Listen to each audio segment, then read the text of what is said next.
Welcome to our last workshop of the day. Thank you so much for attending the Social Enterprise Conference 2012. We have something great lined up for you, so I hope you're excited. We're hoping that this is very engaging and participatory. We want all of you to bring your energy, even though it's dark in the room.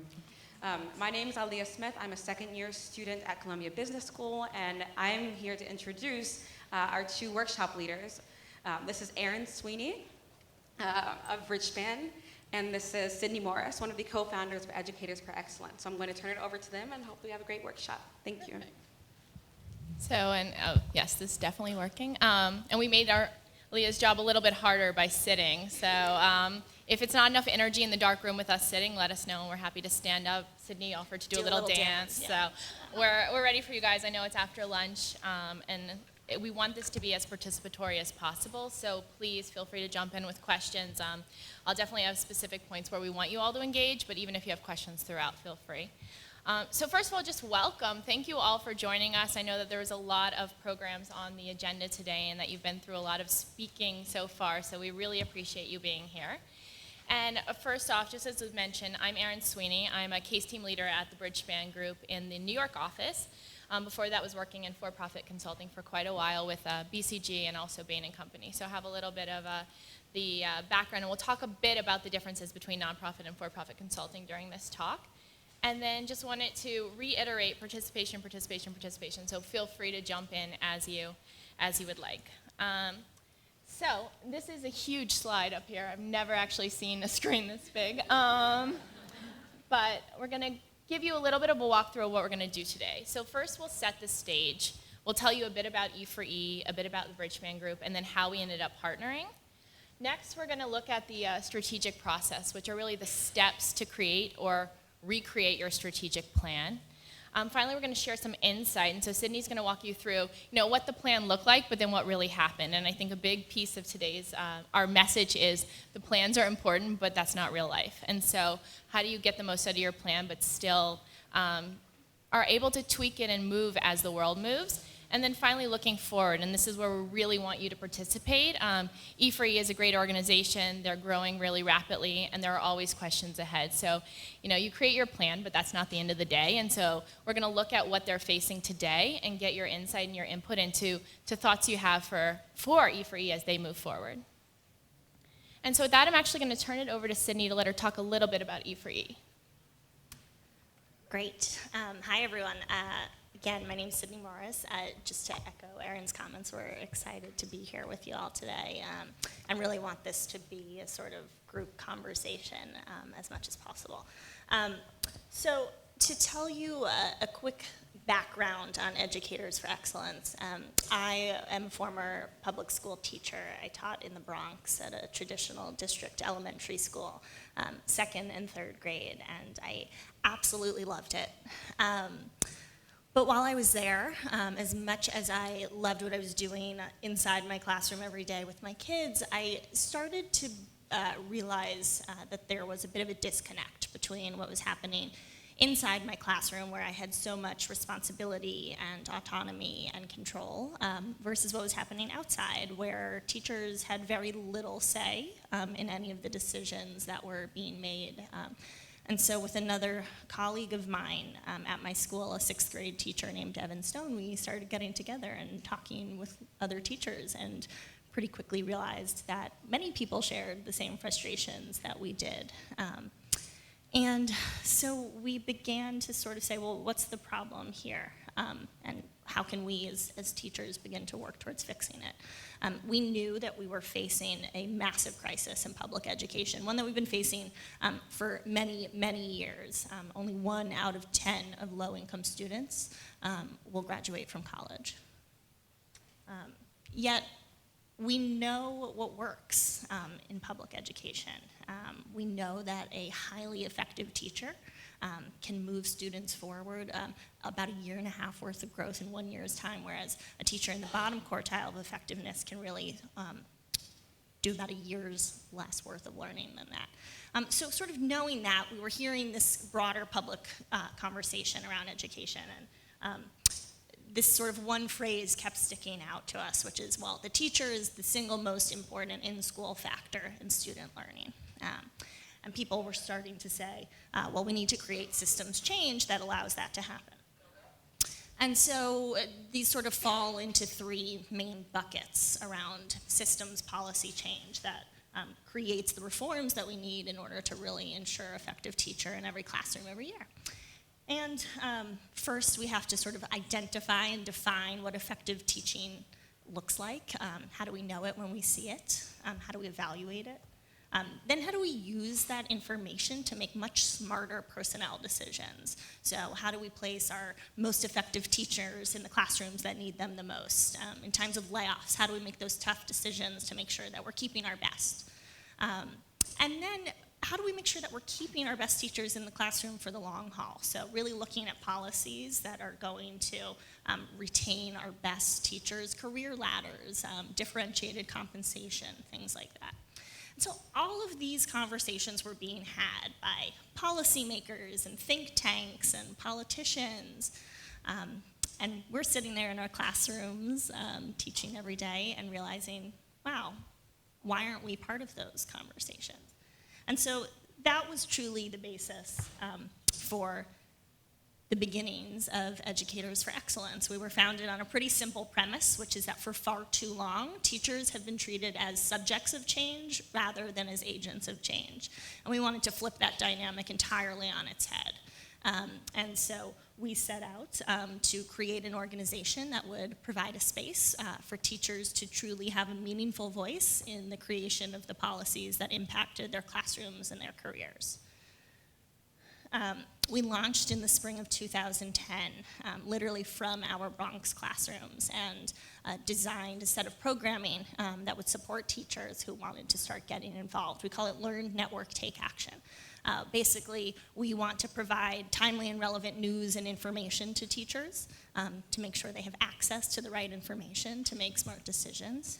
Second, we bring teachers together with each other and also with policymakers so that they begin to really bridge that gap between the people who typically just made policy and the people who typically just implemented it. And then the third piece is to really mobilize. So we're building a grassroots network of teachers who then become advocates for change outside of their classroom as well. So we launched in 2010, and today we're now a national organization with about 7,500 teachers across the country.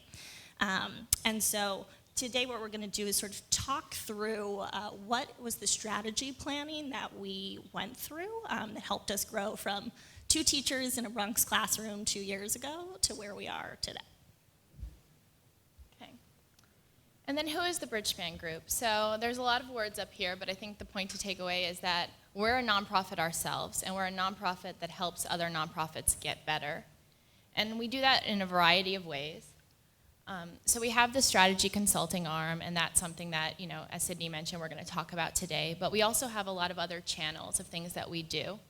So we work in executive search, and this is a really interesting point that when we first started at Bridgespan, we realized there were a lot of leadership positions that were open, and a lot of leaders in the for-profit sector that really wanted to get over to nonprofit and had the right skills, but didn't know how to make that change. And so that's a big piece of what we do, is helping fit those leaders in the right jobs.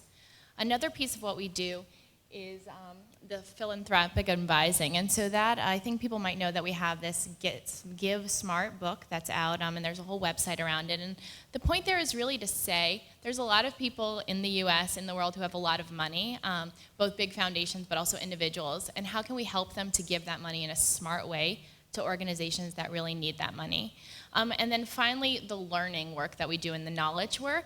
And I'm not sure if anyone's been to Bridgespan's website. We actually just updated it this week, so go take a look. But there's a lot of information on the website for organizations to use. And one of the neat things about Bridgespan, and that makes it a little bit different than a for-profit client, which is where you work with a for-profit organization, you kind of all sign confidentiality and say, we're not going to provide this information or share it with anyone. And with our work in nonprofit, we actually say, if you work with us, we're actually going to share your information with other clients. And it will be living on the website. We'll write case studies about it. We'll help you talk to other people about it, and we'll connect you with other organizations. So our mission is to really help as many organizations as possible in the nonprofit sector, not just those that we can work on specifically with a nonprofit consulting type case. And so then how did we partner? So I think you'll see here that the consulting, kind of the typical for-profit consulting and the nonprofit consulting, those are really very similar organizations. I was talking earlier today to someone and saying that when I started at Bridgespan, I thought it was going to be this utopia of no slides, no Excel, we're just going to go and we're going to talk to people and we're going to play with children and it's going to be great. And you know, I got there and the first day they were like, oh, can you build this deck about education reform? And what I've realized being there for a couple of years now is that these are really skills that are important in the nonprofit sector, even more important than in for-profit sector. And so being able to bring the hard data and analysis is really key. But at the same time, for-profit consulting is different. One piece, and Sydney will talk about this some, is that you're really partnering with your client. So you're not going away and saying, hey, we're going to go here and we're going to do a strategic plan and we'll bring it to you in 3 to 6 months. I mean, it's an everyday working together, continuous, iterative process in which you are a client and you are actually a team together. Similarly, the analysis looks at the social bottom line. So it's not the same as saying, let's do everything we can do to make a profit, but it's saying, how can we best help fulfill your mission as an organization? And those are two very different questions. And they actually bring in the idea of a funder, which isn't necessary in a for-profit consulting case where an organization comes to you and they say, we want to outsource, help us with a plan. In this case, when an organization comes to you and they say, we want to grow, we have to work with them to get the funding to do that. So Bridgespan is a nonprofit ourselves, but it still costs money to be able to do a plan. And so how do we help our organizations get to that point? And then finally, as I mentioned, the lessons that we learn, we actually share out with the organizations in the field overall. And so that's also a little bit different. And so when we came to partnering with E4E, there was a lot going on in the education space. So you'll see from the slide behind me that there wasn't much that happened for quite a few years, and then there was a boom. And Bridgespan's roots are really in education, specifically K-12. And we were interested around this time in the idea of teacher voice. How do we include teachers in the conversation? And you know, I'd like to tell you that all of our cases come because we have an interest and there's an organization that's working on the exact thing and they call us and they have the funding and it all works out. And that happens sometimes and that's fabulous. But most of our clients come because we've built really deep relationships with them over time. We've provided them with certain tools from the knowledge work we have online, or we've done whiteboarding sessions with them, and then that's eventually become a case. And so with E4E, Evan, who is the co-founder and the co-CEO of E4E, he was actually sitting on a panel with one of the partners at Bridgespan pretty early on in the days of E4E and didn't even know what a strategic plan was, and was sitting there saying, we have this great idea and we have all these teachers joining and it's every day there's 100 new teachers, but we don't know what to do.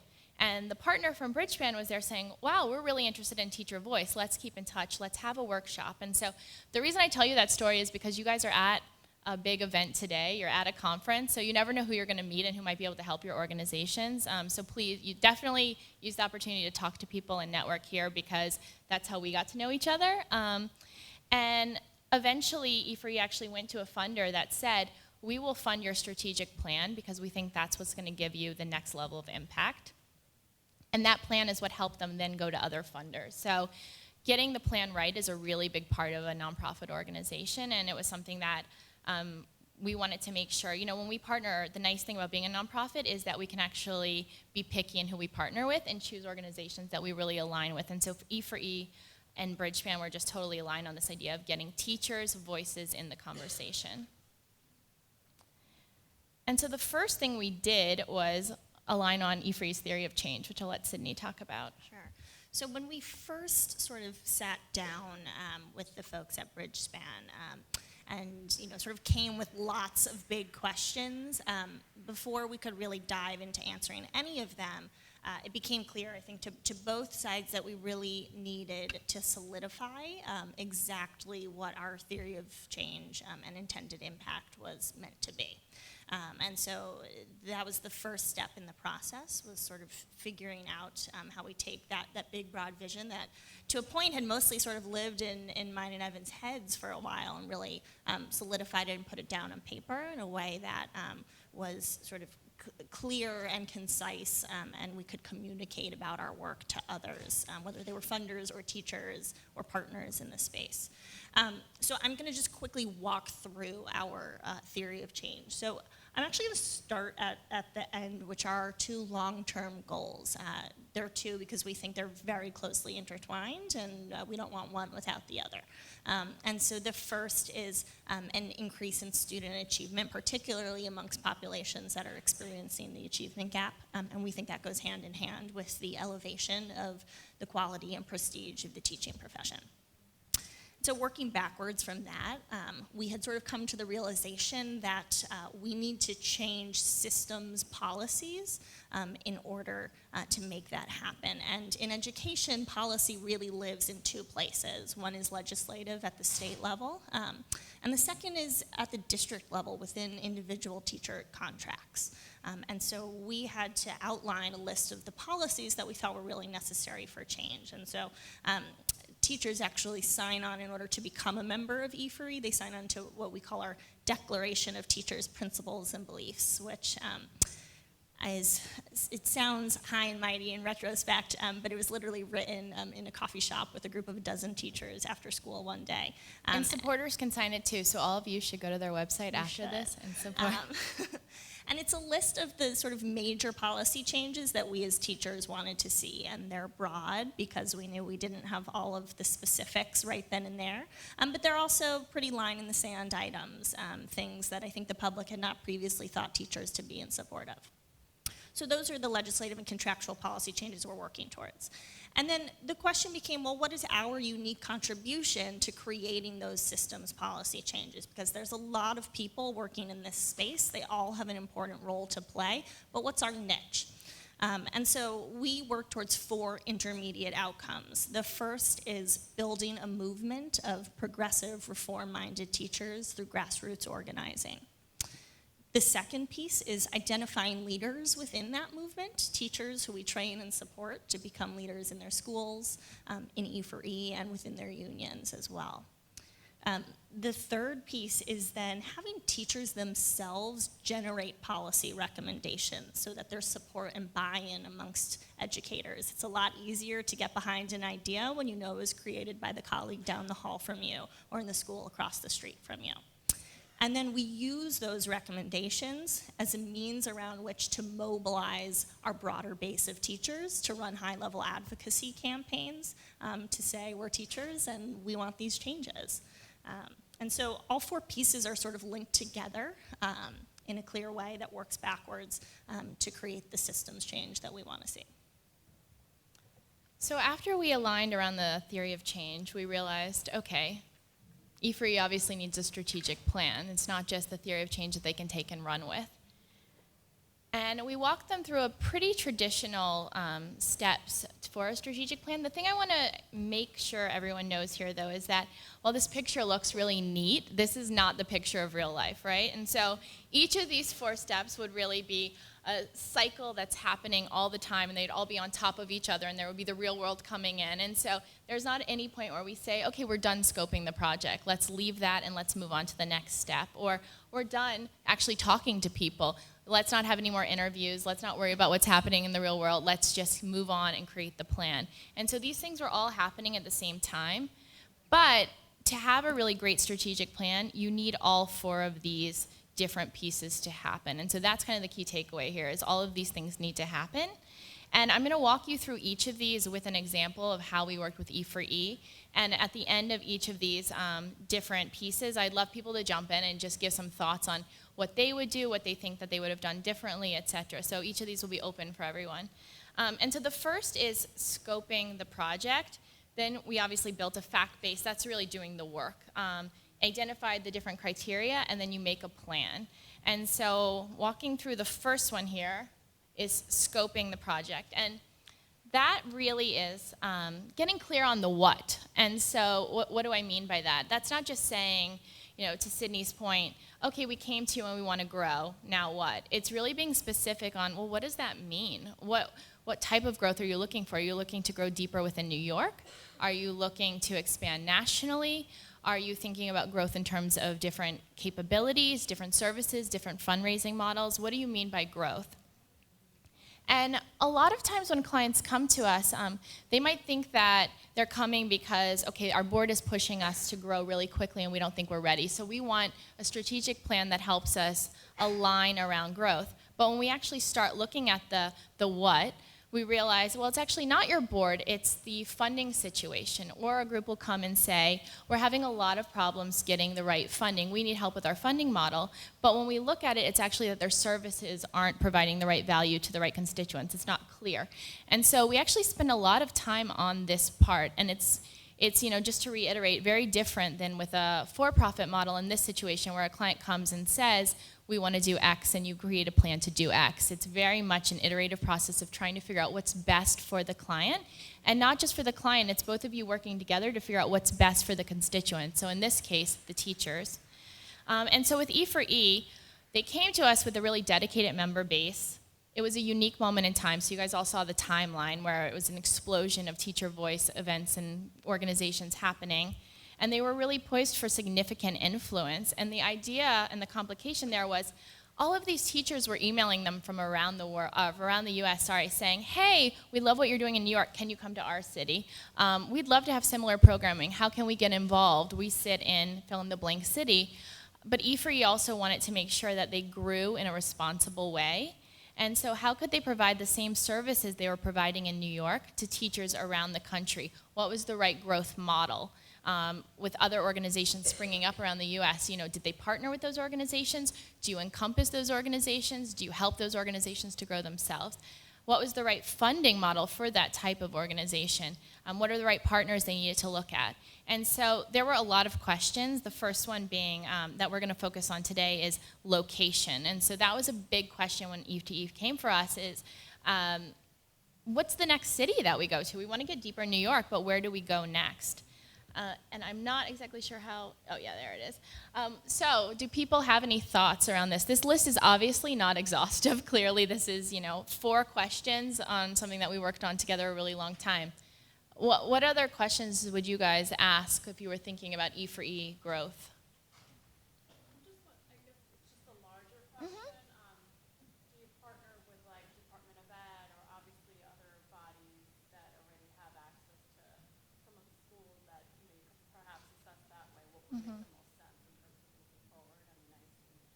Yeah, and it's a great question, and it actually, and you'll see as we sort of move through, it became a major part of our decision-making process.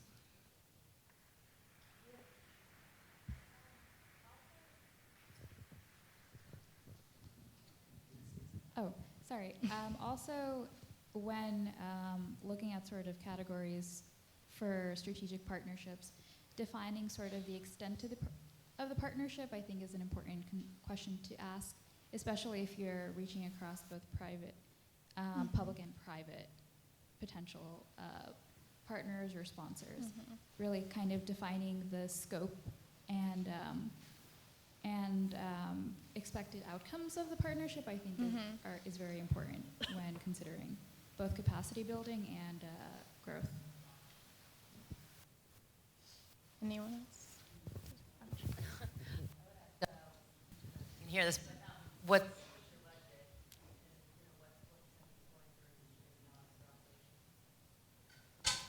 To Bridgespan or? Oh, okay. I was like, nice pass Like, off wow. to me.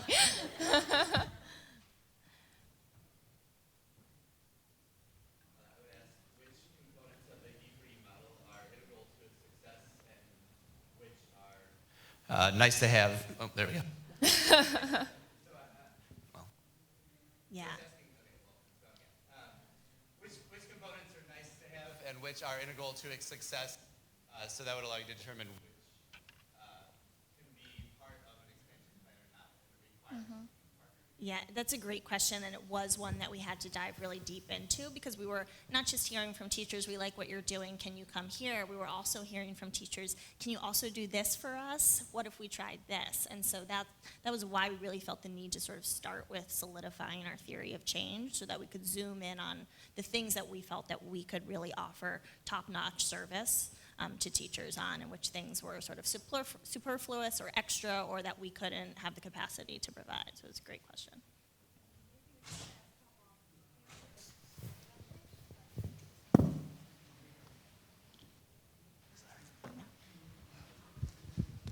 Okay. We could ask about like what is our comparative advantage, like also the external situation, so they can make it as the answer the question of locations. Right. Well, yeah, there's a lot of organizations that were starting at the same time, so how is E4E different? Okay, let's take one more on this one, and then we'll keep. I have a question. Sure. It's all right. All right. About the policies, because policies are effective, on the local level, the state level, and the national level. And if you're going to scale and you're becoming a national organization, what's the focus of the organization? At what level can you have an impact? And how do you do that when you have a very diverse constituency representing different communities? Right. Yeah, that's a great question, and that was also really key to our plan. As some of you might know, there was a lot of policy shifting around teaching in the last couple of years all across the U.S., and those are different shifts. So once we got clear on the what, which again is not something that you get clear on and you move on, but the first round of getting clear, we moved on to building the fact base and gaining strategic clarity, which is really doing the work. As I mentioned before, with nonprofit especially, but in all consulting, there's a lot of interviews that happen, and here it's a lot less just go call, do a cold call, do an interview, but much more talking consistently to the staff, to the board, to member teachers, to experts in the field. So who are those stakeholders we need to identify to figure out who we needed to bring along for the decision and what was the right rhythm to talk to them. And I think, Sydney can talk to some of you about this, but they actually stayed in our office. I mean, Evan and Sydney moved into the Bridgespan office so that we could work together, every day on this and make sure we were talking to the right policymakers. Their whole organization is around teacher voice. We couldn't do a plan without communicating, talking to, listening to the teachers all the time. And so there was this real strong rhythm of, what we've called interviews here, but this is really just engaging the right people throughout the process.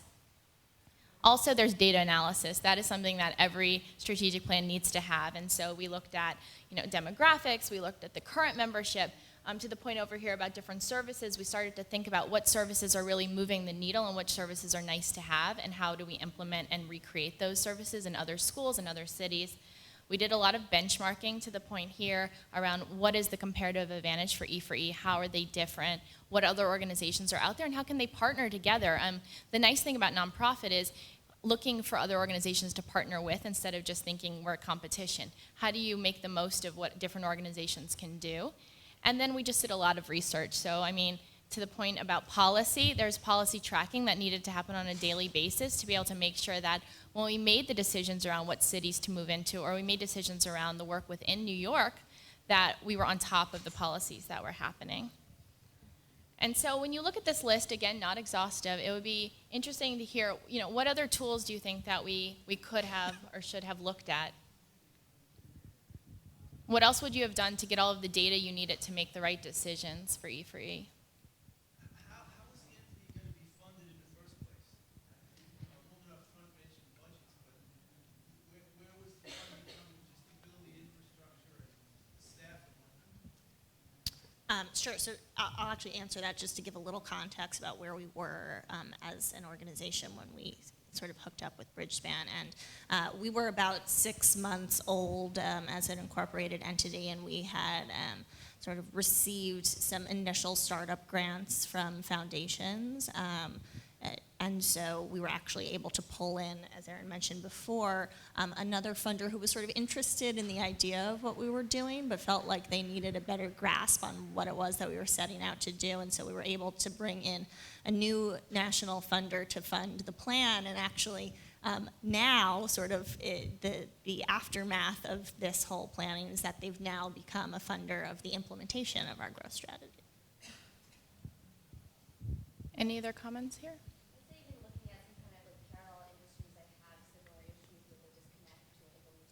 Mm-hmm. And actually the policy advocates, so they could find some similarities.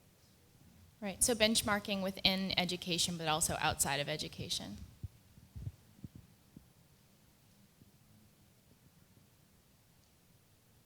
Anything So next, we took all of this stuff, right? So there's data, there's conversations, there's funding issues, there's talking to the funder, and that's, I guess, another interesting point just to bring out is that in the nonprofit, because there's this third party who's the funder, you also have to bring the funder along with you throughout the process. And so sometimes the funder wants you to do something that you actually don't think is the best thing for the client, and those are conversations that need to happen and say, you know, we thought you're funding a plan for X, and we thought that that was going to be the way forward, but now that we've done all of this stuff, we actually disagree. And so bringing the funder with you is also a key piece of this. And so we moved everyone to the place where it was time to agree on strategic criteria. And obviously a lot of work went into this, so there's a big jump between the last slide and this slide. But the idea was trying to figure out a rubric to be able to assess new locations for E4E.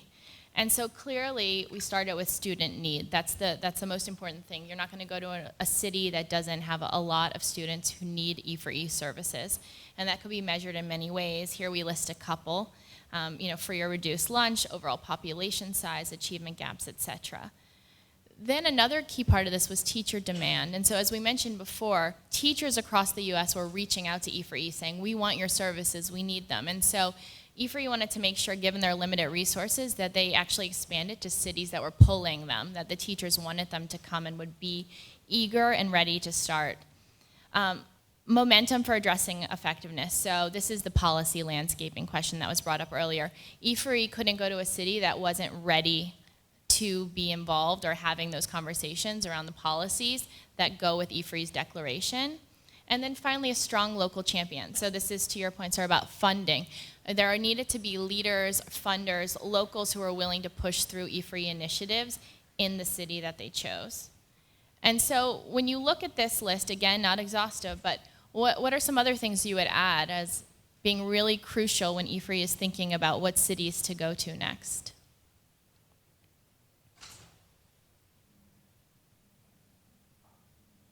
Because if you do this, you're going to find lots of cities. So what else? You could look for which cities have there been distinct movements for reform, where certain school districts have had success in that reform that I wanted to have. And even if it's not a huge volume of new members, you get that contribution of their ideas. Right? Mm-hmm. So other cities that have had success.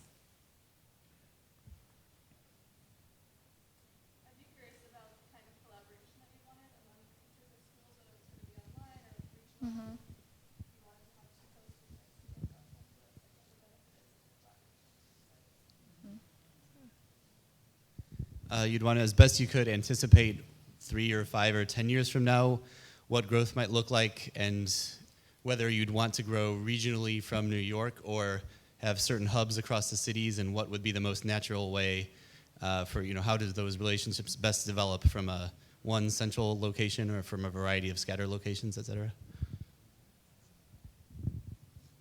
About the political situation in the various cities. Mm-hmm.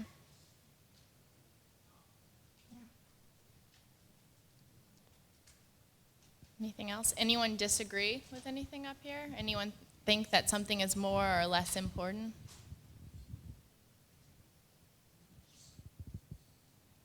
Okay, so it looks like we made some good decisions then. And then I'll turn over to Sydney to tell you what we decided and then what really happened. So, you nailed it on the head. We sort of zoomed in on Los Angeles as being the best choice for our first expansion site. It certainly marked the checkbox for significant student need, not just in terms of the egregiousness of the achievement gap there, but also in sheer terms of numbers of students and teachers there. And it's the second largest school district in the country in LAUSD. It was also a place where we had heard from a ton of teachers.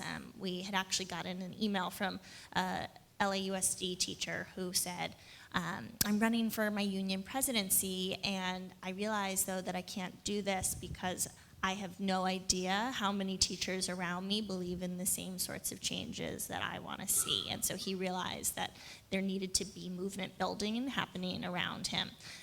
And so that was sort of a great indicator of the fact that there are individual teachers in LA who maybe recognize, that change needs to happen, but they feel alone.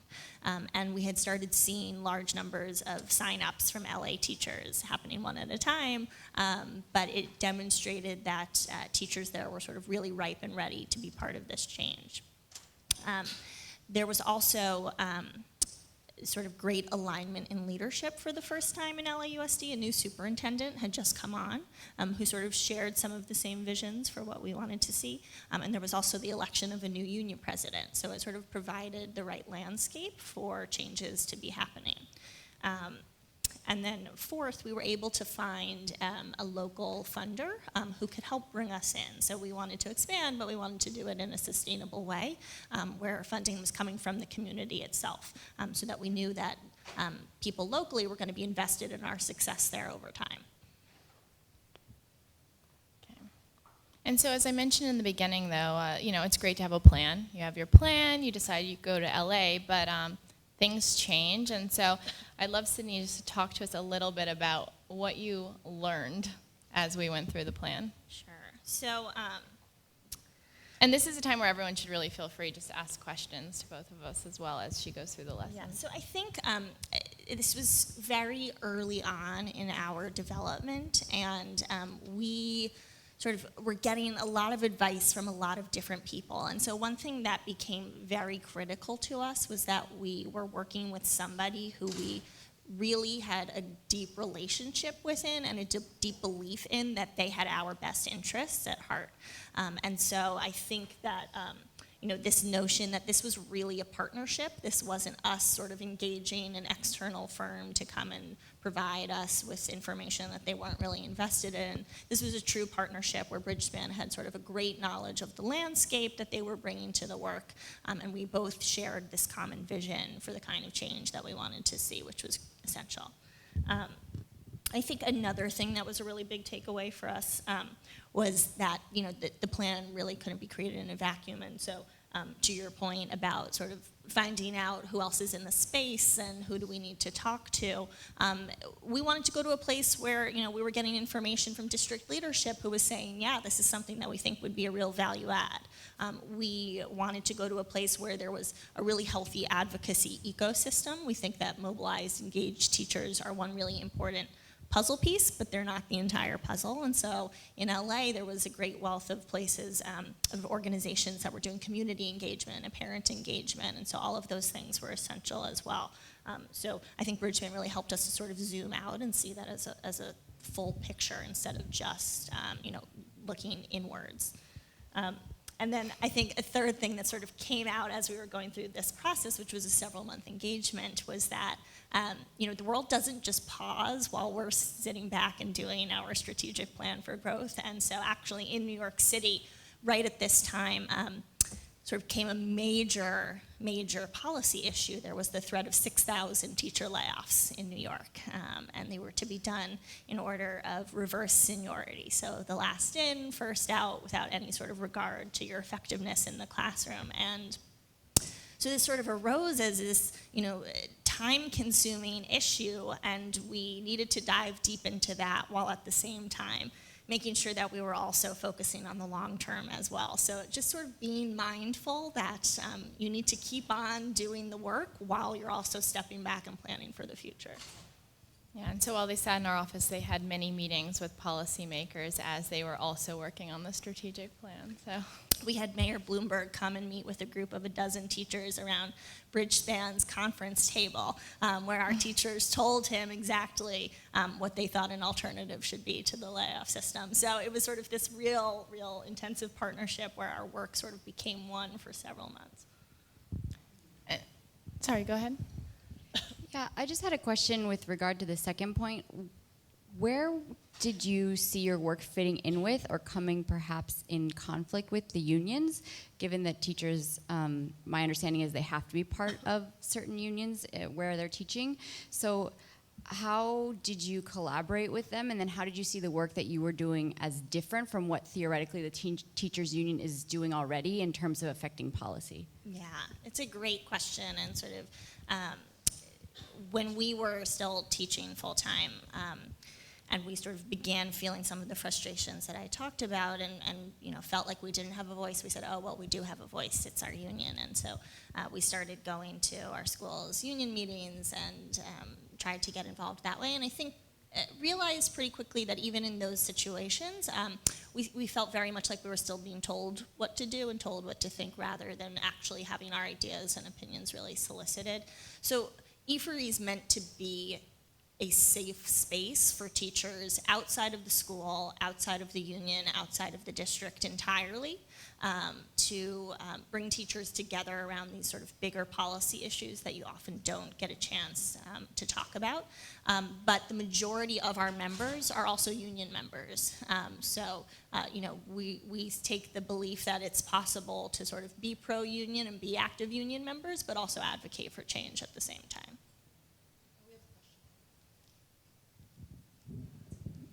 Okay, it's on.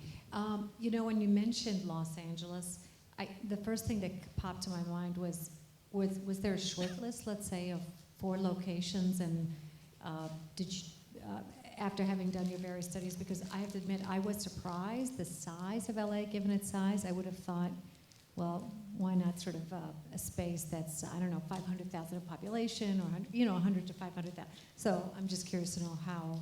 Yeah, that. So it's a great question, and this is sort of one of the open questions that we have right now. So to fast forward a little bit, we're this year going to be in 5 different sites, and so as we made this sort of next round of selection, one of the things that we started thinking about, was, do we just sort of go in order of size of district, right? We went to the largest district is where we started, then we went to the second largest district. Should we just go 3rd, 4th, 5th? Or does it make sense for us to sort of test our model in a much smaller place to see if we're sort of on the right path in a shorter timeline? And so we actually did pick one of the sites for our next round of expansion to be a place that's much smaller, where we're actually going to be able to do work in 3 different small districts across the state. And so, this is still an open question as we sort of move forward as an organization now, and something that we would love all of your thoughts on. Yeah, and that will also help them tease out, to the point earlier, which pieces of their programming are really moving the needle and which are the nice to haves. And so testing it in 2 different types of environments is going to really let that come to the top. As you talk about testing, can you talk a little bit about how are you evaluating your effectiveness? What are some of the measures or tools you're using? Sure. So it's a really interesting question, because I think a lot of times organizations in the advocacy space can have difficulty coming up with really concrete, quantifiable metrics to look at. We actually went back to our theory of change, and we identified for the 4 intermediate outcomes that we're working towards, measurable short-term outputs and short-term outcomes. So for example, within Build a Movement, we're looking at things such as the number of teachers that are joining. We're looking at the percentage of teachers that are coming out to our events, that are reading our emails. So sort of tracking both how are we bringing teachers on, and then also how are we successfully engaging them. And so we've built out a pretty comprehensive set of metrics that we track progress against. Hi, I have a question. I kind of understand the general thrust of your organization to give voice to teachers, but could you be specific about some of these things that teachers don't feel that they have any way to address? I'm thinking of things, having been an educator, of resources in the classroom, class size, personnel, social workers, guidance counselors, enough professional development to implement programs that are, given to teachers to implement in the classroom. Right. Some of them are very tricky and difficult to do. So are these the kinds of things you're talking about, or is there something else that I didn't quite get? No, those are, so on our declaration, which is on our website, there are about 12 line items, and they're sort of broad in scope. So professional development, for example, is one, but it's not just professional development. It was that we wanted targeted, meaningful professional development. We want an evaluation system that actually provides us meaningful feedback, that tells us what we're doing well, and what we still need to do in order to grow. We wanted compensation that did not just reflect how long we've been in the classroom, but also how well we were doing at moving our students forward academically. So some sort of major issues that had come up in the conversation right around this timing when we were teachers that had sort of stemmed from some of the things that were being talked about federally, and then some of the changes that were being talked about at the state level, and then some of the things that we had started seeing being implemented at the district level, but without any sort of teacher input or feedback. Okay, but there is a set of principles that you have already, so people would know whether they have bought into those specific ones. Exactly, Okay. and within sort of evaluation, there are lots of little details Right, that need to be There created. would be people who would want to join in, or those who would not. Exactly. And so before we move on to the next page, which is really the big questions E3 is facing today and where we'd love to have more conversation, I know some people here are actually from organizations that have already created a strategic plan or recreated a strategic plan, and I'm just wondering if people have other thoughts, lessons that they've learned that they would want to share with the group from doing that kind of planning.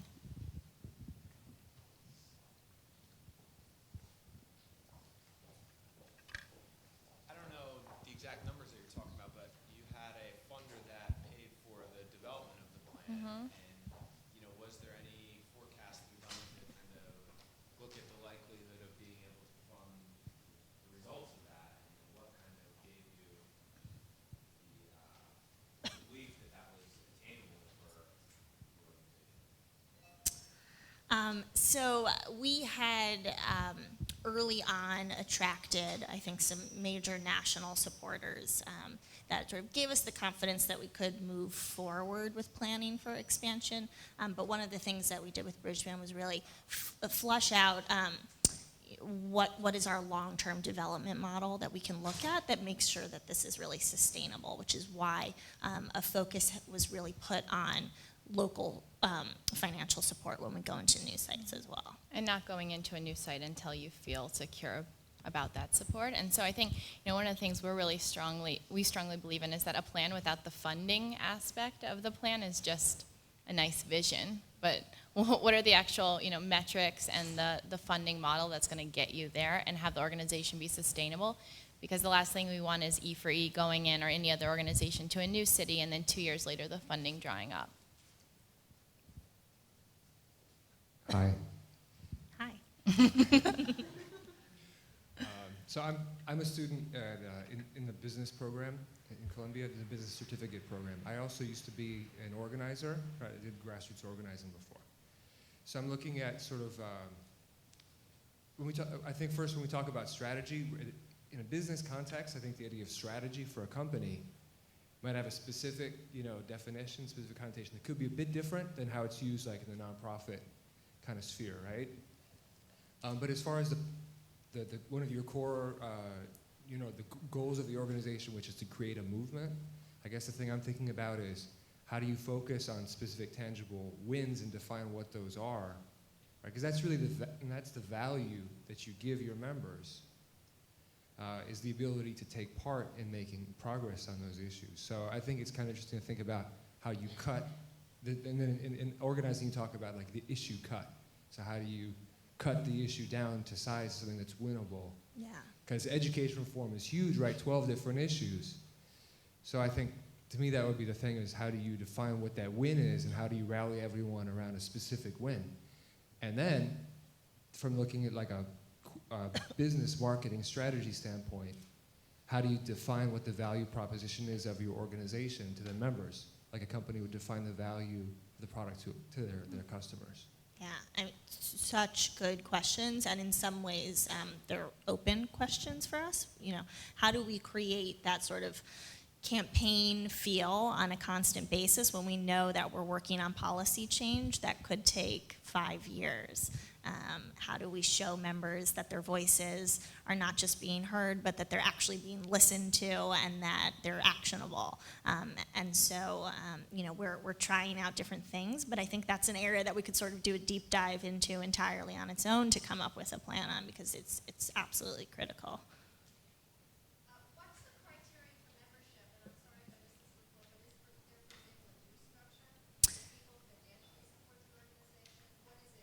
Right. So we chose very early on to not charge membership dues. We felt that the amount we could comfortably ask teachers for would not be enough to sustain the organization.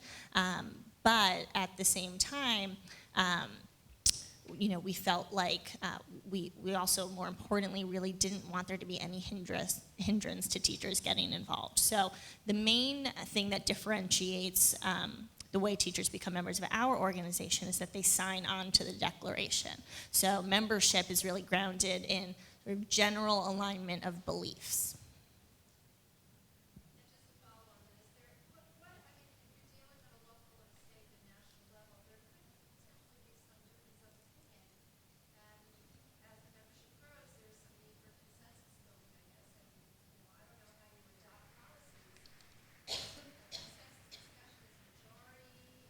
Right, so within each of our sites each year. So the declaration is the same across all sites. So teachers in New York are signing on to the same things as teachers in Los Angeles. They're broad enough that lots of little decisions need to be made underneath them, but they're also line in the sand enough that it is a starting point for conversation so that we can have solutions-oriented conversations as opposed to polarized conversations. So each year in each site, we do a survey of our members to find out which of the issues on the declaration are the most timely and relevant and of greatest importance to them. And then the way we actually craft our policies is we have a program called Policy Teams, where teams of teachers dive into whichever of the issues our teachers have told us are most important. They look at research, they look at what's happening in other states and district. They survey our broader membership, so they're getting the input of hundreds and hundreds of teachers, and then they craft a white paper, which is what we then mobilize the larger base around. So it is entirely teacher generated. Let's take one more, and then I'm going to move us on to the other questions.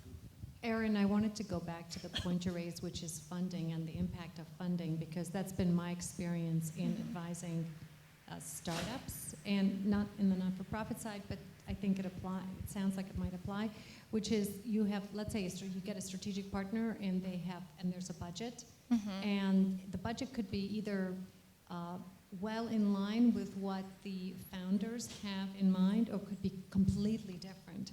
And I've seen situations where it is completely different, and the founders are scrambling to either ante up, like the strategic partner comes in and says, why don't we take it nationwide? But maybe the founders were not thinking of taking it nationwide initially. I don't know, there's that misalignment sometimes that happens with that initial funding phase. Yeah. I don't know if that's something that you encountered or... So I think we encounter that every day. I think that, that's why this slide that had the pretty long list of people in the interview section is so important, and why that is really continuous. So, in the nonprofit, we have the clients, we have our organization, we have the funders, which bring an extra layer of, help and resources, but also complications and different thoughts. And then we also have the constituents, or the beneficiaries, or, whatever you want to call them, which are the teachers in this case. And with E4E, it's even the students out there at the very end. And so there's a lot of different groups. And then we add in the policymakers. And then you add in the competitive set, or the landscape, or these other organizations that are growing up at the same time. And then you add in potential partners.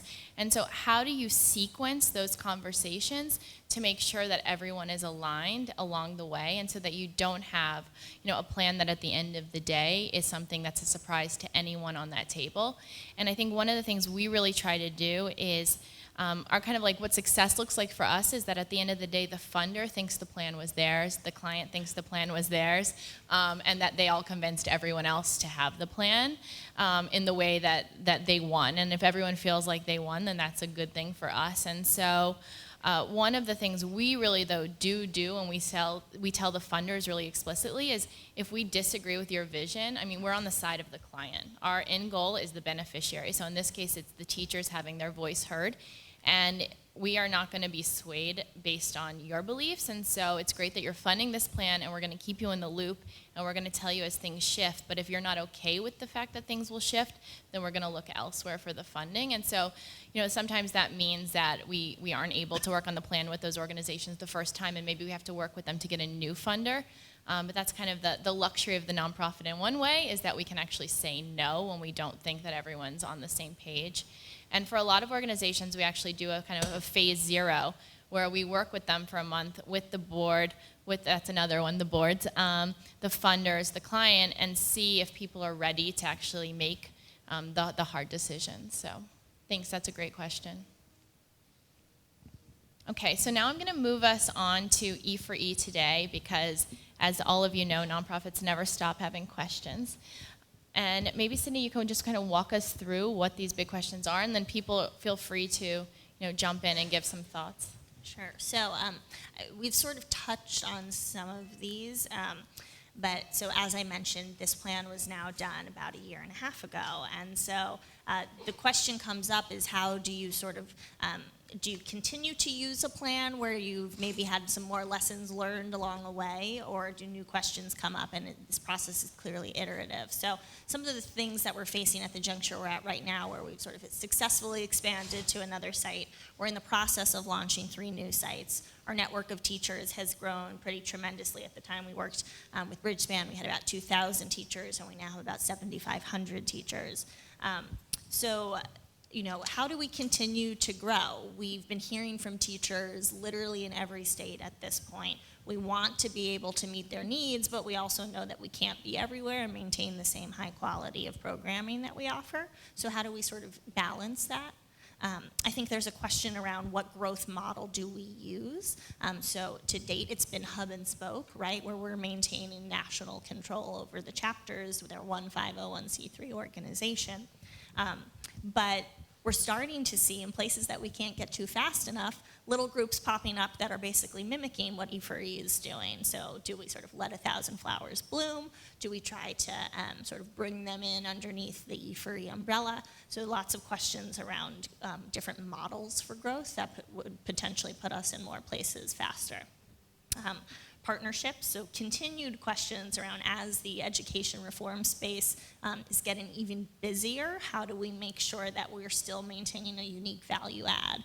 What partnerships do we need to be successful? What does that look like as we keep growing? And then continually, what should our funding model be? So we've actually made some changes to this already. We put in place a rule where we weren't going to go into a new site. So when we went to LA, we got one initial funder who was a major champion of ours in Los Angeles, but they didn't fund us entirely. And so what we've done is we've gone into new sites, is that we're now trying to raise multiple years of operating in advance, so that we're actually building out a base of local support that buys us some time to demonstrate our success in the space and really build deeper relationships. But how do we continue to evolve that as we bring in national funders as well as the local funders, and what's the balance?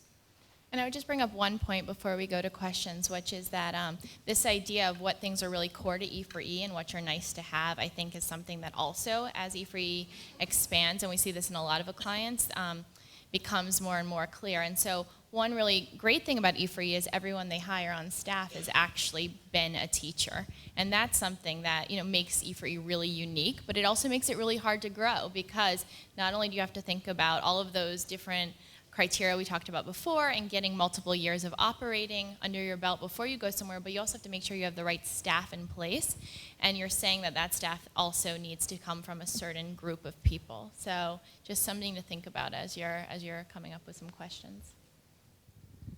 Where does early childhood fit into this as well?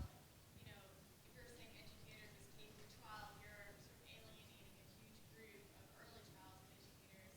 And as reform is moving ahead, there's more and more emphasis in research looking at that pool, and they don't have the same benefits and support and economic stability as a lot of the other educators who are in schools. Yeah, we do have early childhood educators who are members of E4E, and actually in one of our new sites this year, it's going to be the first issue that we take on.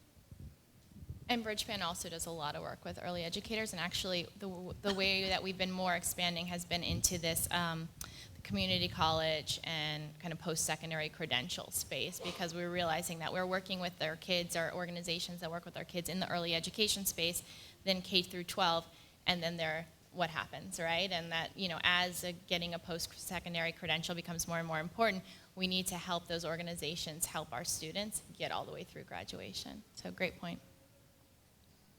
How do you think or prioritize growth within one of your current sites versus growing out into a new site? Oh, such a good question, right? This question of what's more important, going deep or going wide. I don't have the answer to it yet, honestly, so would love your thoughts. But we can't spread ourselves too thin. We're doing grassroots organizing. We're human capital intensive. For us to sort of really be a loud and active and important voice in policy making, we have to reach critical mass, whatever critical mass may be in a certain place. So we need to focus on growing bigger within the places that we already are, because we know that the kind of change that we're looking to create is long term, and it's going to take us several years to get there. But at the same time, there's this sort of pull on our arm to go to all of these other places where we're not offering programming services at all yet. Does anyone have thoughts on that? Like go deep in the cities you're already in versus get to new cities faster?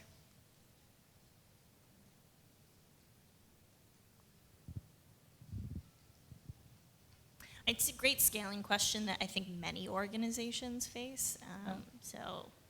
Because I think one thing we did was, to the question earlier, was around looking at benchmarking from not, the education sector, of course, but then other sectors, and try to think through how they thought about this idea of going deep versus it being a really unique moment in time for education. And so there is a lot of pressure to get to as many sites as possible quickly. Hi. I just think I'm just going to repeat kind of the same concept that I brought up before, but I think it applies to this, because if really the goal is to work, to have the form follow the function, right? The function of making tangible change on these issues that we care about, or that you care about, then I think that tells you where the biggest potentials to make that impact are, and then you target the area base where you can get that win. So then the organization follows what you're trying to do, instead of the other way around. Mm-hmm. I was just going to say, I think it goes back to theory of change and whether you want to be more effective. Mm-hmm. Right. No, that's a great point. Any other questions or comments? It doesn't have to be about that specific point, but.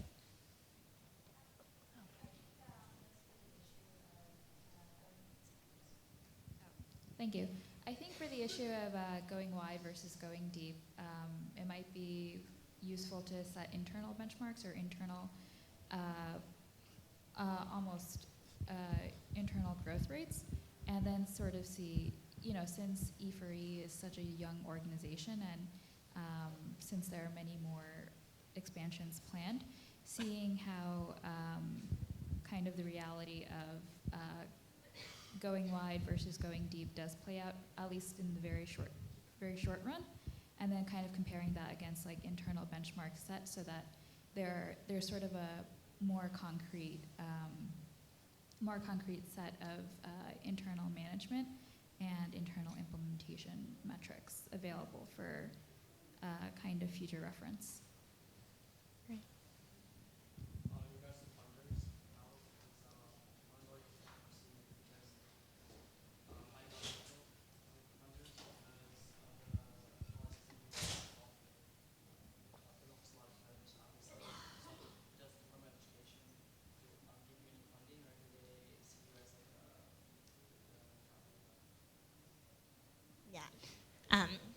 We don't get any public dollars because we're doing advocacy work. We want to sort of keep it as clean as possible and as independent as possible.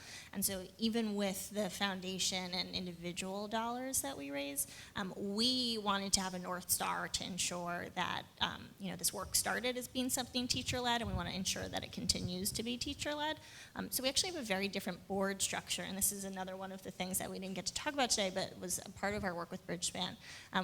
Our board looks very different than most nonprofits. We have two classes of directors. 50% are at all times must be current classroom teachers, and the other 50% are non-teachers bringing other sets of skills and experiences, but none can be funders.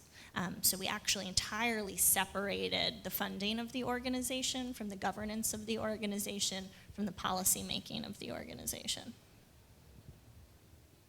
How do you quantify your impact? And do you have to For E3 or for Bridgespan?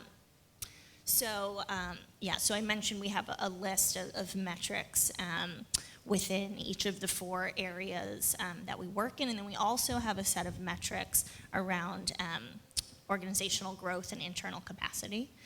So we're trying to demonstrate to funders that, we're on track to meeting the goals that we've set out for ourselves, even though they're oftentimes sort of long-term goals. And at the same time, we're also growing to be a healthy, sustainable nonprofit organization. No, we have hard numbers, and then we also try to highlight that with sort of the more qualitative stories of success and things that we're seeing as we grow, and the learnings that we have as we talk to teachers and get into schools and things like that. And I think this is an important point because the industry is just really developing, right, overall, the nonprofit sector. And as it grows, people are much more interested in metrics. That wasn't something that was nearly as much on the table 10 years ago, 15 years ago. And I think sometimes the funders want specific numbers that just aren't out there, that don't really mean anything. So being able to say $10 is going to get one teacher at E4E to be able to go to change one policy. I mean, that doesn't mean anything. And so I think one of the things we at Bridgespan are working on is trying to educate funders in what metrics are really important and what really matters, and keeping our organizations to have targets and have measures, but measures that really actually drive the impact and link back to the theory of change and not just numbers for numbers' sake. Right, and so much of it is about educating the philanthropic space, and ultimately I think, we've sort of shifted to viewing funders as people where it's this transactional relationship, right, where they're giving us dollars and we're having to give them back, we've had X sort of, check these boxes so that you can tell we're on track. To funding relationships that are really partnerships where it's, we believe in this common vision for change and we're collectively bringing our collective resources to bear towards that shared mission. And when people, I think, really believe in what you're trying to accomplish over the long term in the nonprofit space, it ultimately, produces much more productive relationships and long-term sustainable support for that organization. So I think we have time only for one more question. So I see. I'll let you guys decide. Just given that you're an advocacy organization, I was wondering if you can tell us any specific policies that you directly had an impact on changing, either at the local district level or maybe some conversations on policies you're involved in at the national level? Sure. So I'll sort of loop back to the Mayor Bloomberg story that I touched on before. So there was this threat of 6,000 layoffs. The current state law said they had to be done in order of reverse seniority. Mayor Bloomberg had actually proposed a piece of legislation that would have changed that, but it would have given all of the decision-making power to principals to decide who they wanted to keep and who they wanted to lay off. And I think some people could argue that was still a better policy than seniority only, but it wasn't something that we felt large numbers of teachers would get behind. So we had a policy team of teachers working on coming up with alternative criteria to seniority-based layoffs. And so based on polling of hundreds of teachers, they came up with 3 criteria they felt were objective and fair to teachers, but also more closely aligned with student achievement. So they said, in this horrible event of 6,000 layoffs, the first to go should be teachers who have egregious numbers of undocumented absences, teachers who have been rated unsatisfactory multiple times by their principal, and teachers who have been in New York, what is called the absent teacher reserve pool, where you're receiving full salary and benefits, but you're not in a current teaching position. And they said if you've been in there for 6 months or longer, then you should be considered part of the pool as well. And so they literally sat down with the mayor and said, Mr. Mayor, right now you have 0 teachers behind you, but if you change the legislation that you've proposed, we promise that teachers will turn out in support. And they had the same conversation with the authors of the bill in the state Senate and the state assembly. And ultimately, SB 3501 got changed to include those 3 criteria as the first 3 in the event of layoffs. We then mobilized our base. At the time, we had 2,000 teachers, and 1,500 of them called, emailed, or went on in-person visits to their elected officials to say, I'm a teacher and I'm in support of this change. we were actually with two of the Democratic senators right before they went onto the floor for the vote. And they switched their votes on the floor and said it was because they had heard directly from teachers. So I think that's one little example. Thank you. And that's actually a great way to wrap it up. So thank you all for coming. Sign the declaration if you believe in what Sydney just talked about. It can be a supporter or a teacher, and enjoy the rest of the conference.